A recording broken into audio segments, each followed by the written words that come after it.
What's going on, y'all? Leon Knight here. I wanted to give you a little production breakdown for my new song, Yes I Do, featuring Dwayne. And I also wanted to thank you for making the song go viral and making the live performance go viral. You know, I think it's finally time for that Unk Funk, you know what I mean? That good Unk core shit. And we're gonna get into it. I'm gonna show you the session and all the little plugins and stuff that I use to get my sound, man.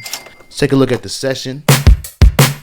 There's something very interesting going on here, man. This clever developer named Ali James made this plugin that's essentially a Lindrum.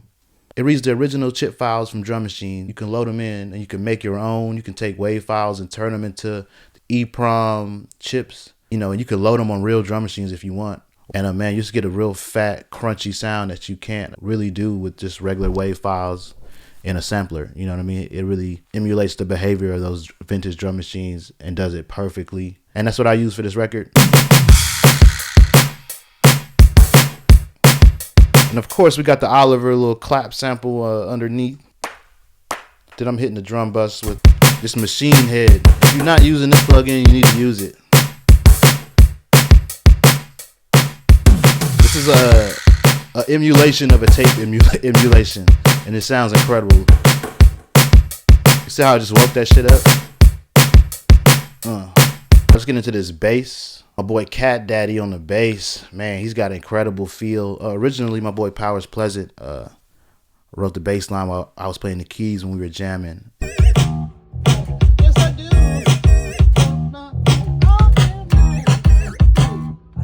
And then I took the bass and I cut it on the demo. And then we shot the live performance before the song came out. And the way Cat Daddy was playing it during the live performance, I was like, man, you got to do that shit on the record.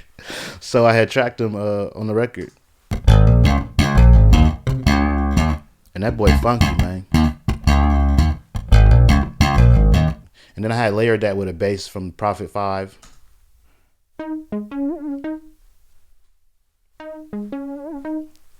Funky. Putting things together.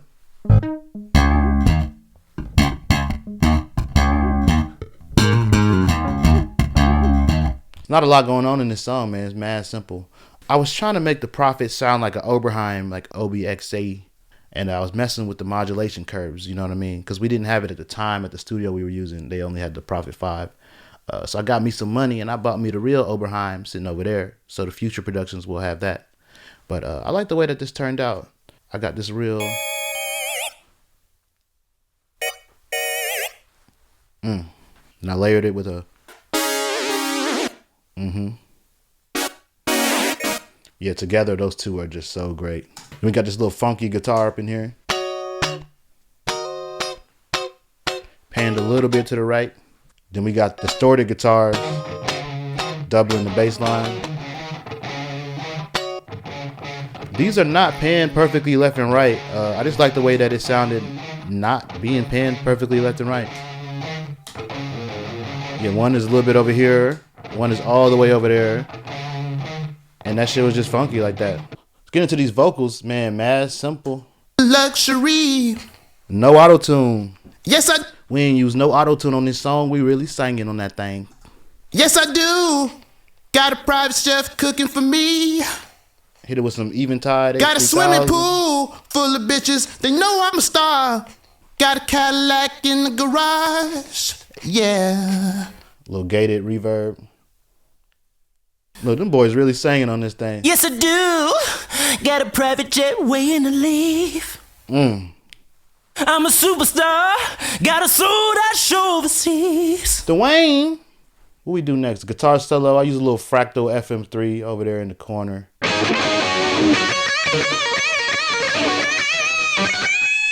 Yeah, some H3000 on that as well.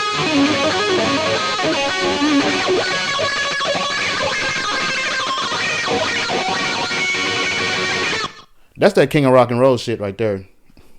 Oh yeah, on top of the program drums, vibra slap. Got a little China crash. Yeah, man, I mean, that's pretty much it. This is a simple production. I love this shit. This is how music should be, man. Niggas on here really singing. They really playing. And keep streaming. Yes, I do. Maybe a music video coming soon. Maybe a remix coming soon. Might have some people you know on it.